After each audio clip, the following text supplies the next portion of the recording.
Hoje a gente vai mergulhar em um dos finais mais insanos da história do universo de Predador. Sim, eu tô falando de Predador Terras Selvagens de 2025. O mais recente filme finalmente saiu e ele não só reviveu a franquia, mas também faz a maior conexão com a franquia Alien até agora. O final desse filme é uma mistura de tristeza, brutalidade e esperança, tudo junto do jeitinho que a gente ama. Então se prepara, porque hoje eu vou te mostrar tudo o que acontece no final do filme, explicar a cena pós-crédito e mostrar como esse filme muda completamente o que a gente entende sobre os predadores. Já chega então nesse vídeo deixando seu like e se inscreve aqui no canal se por acaso essa for sua primeira vez aqui. Eu sou Eric Brelais e vamos junto para mais um vídeo. O filme começa apresentando o Deck, que já de cara a gente percebe que é diferente dos outros Yautjas. Ele é menor, mais fraco e o clã dele vive zombando dele por causa disso. E o pior, o pai dele odeia o próprio filho. Pro pai do Deck, fraqueza é tipo como se fosse uma praga e ela precisa ser eliminada. Só que o irmão mais velho do Deck, o Quai, ele pensa diferente, ou quase diferente. Ele acredita no Deck. Ele enxerga algo especial ali, uma faísca, sabe? Aquela vontade de provar que ele pode ser mais do que o clã acha. Só que a partir daí começa toda a treta, galera. O Deck decide que vai caçar Kalisk, uma criatura lendária e praticamente imortal que vive no planeta Gena. Para ele, essa seria a prova de que ele é digno de ser um caçador de verdade. Mas o pai dele acha isso idiotice e proíbe o filho de ir. Só que mesmo assim, o Quai ajuda seu irmão a fugir e paga o preço máximo por isso. O pai mata o próprio irmão, deixando o Deck completamente destruído. E esse primeiro ato do filme já é um ponto de virada, porque ele mostra que então essa jornada do Deck não vai ser só para caçar e obter glória, não. É para encontrar quem ele é de fato. É aí que entra a Tia, uma sintética criada pela Weyland-Yutani.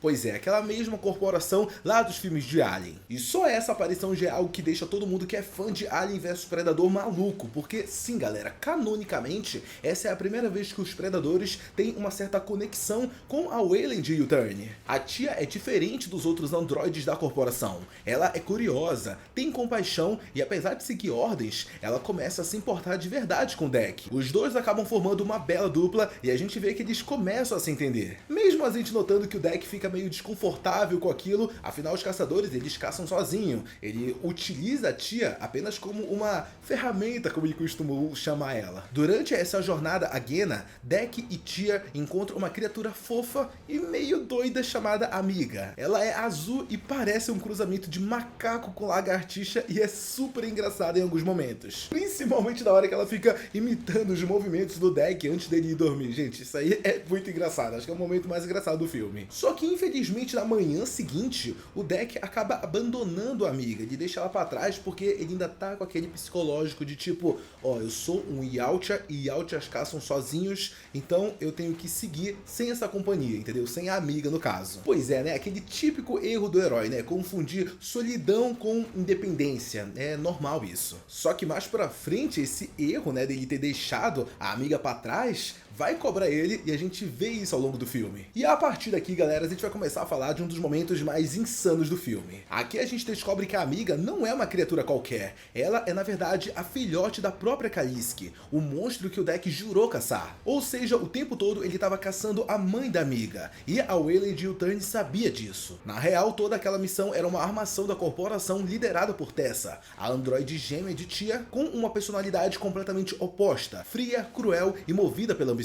A Tessa quer capturar Kalisk para usar a biologia regenerativa dela em experimentos, basicamente o tipo de coisa que a Weyland-Yutani sempre faz, né? E dá errado sempre. O Deck e a Tia acabam sendo capturados pela Tessa e aqui a gente vê que o filme começa a pegar uma vibe meio que sobrevivência e tal, bem parecido com Prey. Sem armas, o Deck ele começa a utilizar o próprio planeta como sua ferramenta. Ele fabrica armas orgânicas, usa lagartas explosivas, plantas que soltam veneno e até cria uma armadura com couro de criaturas mortas. E não para por aí não, ele também arruma um bichinho, uma espécie de lesma alienígena que dispara ácido e vira o canhão de ombro vivo dele. Esse bichinho aí, ele é muito da hora, ele é bom, mas olha, tem uns momentos que ele parece também meio bobo, porque vamos combinar, o momento em que ele pula e se sacrifica pra salvar o Deck é meio meme, né? Tipo, ué, por que um bicho desse faria ele? Conheceu meio que no mesmo dia, já tá se sacrificando, tipo, né? Fica meio esquisito. Mas tá, beleza, ignorando isso, isso, a partir desse momento a gente começa a ver o crescimento do Deck. Ele deixa de ser apenas um guerreiro e vira um estrategista, alguém que aprende a se adaptar e vê que ele deixa de ser apenas um guerreiro e vira um estrategista, alguém que aprende a se adaptar em vez de só dominar. E quando o Deck finalmente reencontra a amiga, ele acaba percebendo algo. A mãe da amiga, a Calliske adulto, já tinha poupado ele antes. E aquilo não foi acidente, foi misericórdia. Por quê? Porque a amiga tinha cuspido no Deck, fazendo com que ele fosse do clã da amiga, ou seja, do mesmo clã da Calliske. E por isso a Calliske não atacou o Deck naquele momento. Essa cena ela é linda e brutal ao mesmo tempo, galera, e o Deck entende que aquela criatura não é só um monstro que ele imaginava, ela só estava protegendo o filhote. É a partir desse momento que o Deck e a tia decidem libertar a Calliske das garras da Waylay Utherny,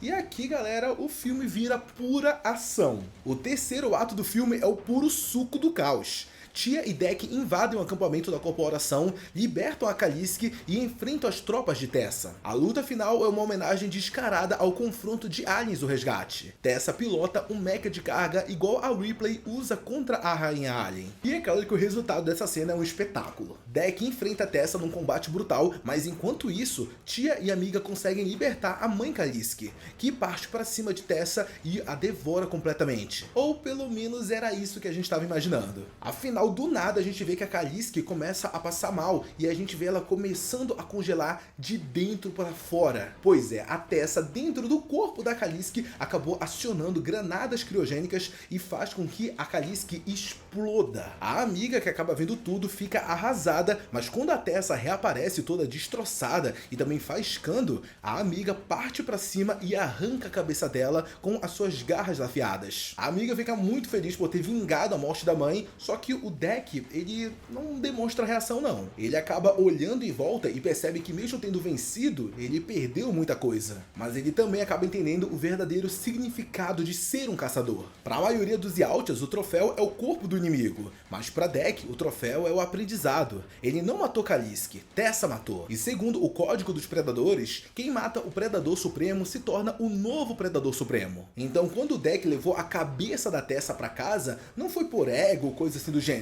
Na verdade, ele fez isso por um símbolo de respeito, um reconhecimento que ele entendeu o equilíbrio entre força, empatia e respeito. E ó, essa é uma baita referência ao primeiro Predador lá de 1987, quando o Alien só luta com quem realmente merecia.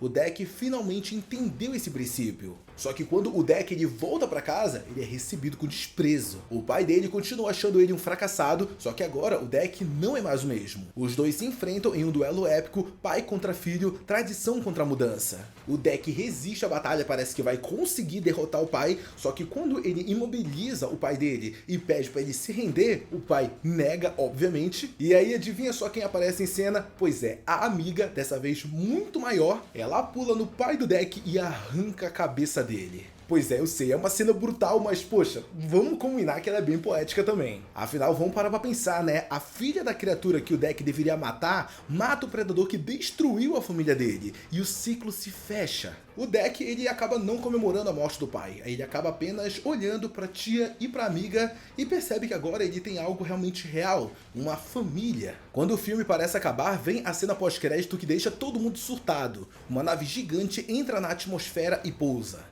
Tia pergunta se são os amigos de Deck e ele responde que na verdade é a mãe dele. E isso é muito bom, galera, porque pela primeira vez a gente então vai ver um predador fêmea dentro do clã. E isso acaba abrindo um mundo de possibilidades dentro do universo de Predador. Afinal, será que ela veio para apoiar o filho ou para terminar o que o pai começou?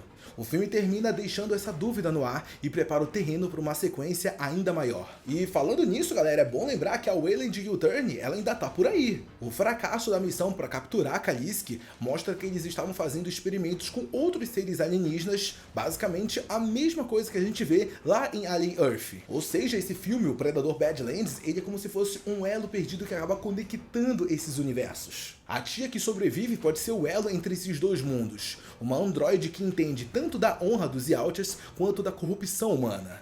uma personagem que pode aparecer em futuros filmes conectando as duas franquias. Predador Badlands termina com Deck finalmente entendendo o verdadeiro significado da caça. Ele começou tentando provar o próprio valor e termina como um líder, não pela força, mas pela sabedoria. E sim, eu entendo a galera que fica falando que esse filme acabou mudando completamente toda a visão que a gente tinha dos predadores. Afinal, a gente vê a trajetória de um predador que não mata só por matar, ele mata para evoluir. E com a mãe dele chegando e a Waylon Yutani ainda nas sombras, dá pra ver que o segundo filme vai ser ainda mais grandioso. E ó, eu não sei vocês, mas eu tô pra lá de ansioso pra ver esse clã que possui um Yautja, um Kalisk e uma androide da Waylon Yutani. Eu tô muito ansioso pra continuar vendo a jornada deles. E ó, vai logo anotando o que eu tô falando. Se por acaso o próximo filme continuar nessa mesma pegada, galera, o que a gente vai ver em Alien vs Predador vai ser algo que a gente nunca viu antes. Tá, mas agora eu quero saber de vocês. E aí, o que você achou desse final? Você acha que a mãe do Deck é aliada ou inimiga? E será que a Waylon Yutani vai voltar no futuro com xenomorfos? Deixa todas as suas opiniões e suas teorias sobre isso aqui no campo dos comentários que eu quero muito saber.